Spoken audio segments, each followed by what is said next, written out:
សំភ័រស្រទន់មានលក្ខណៈកាអើយកាសូមសួននួនយល់បំណងក្តីស្រឡាញ់ពេញព្រា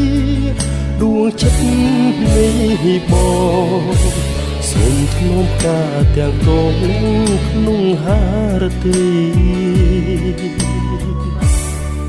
សែនស្នេហ៍បុផាខ្នងព្រីការមានន័យរូបឆោមលូមពណ៌បរិសុទ្ធ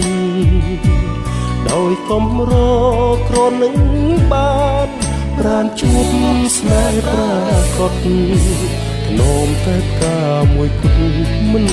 បោះបង់សូមចែកយកការដាក់ក្នុងធូមី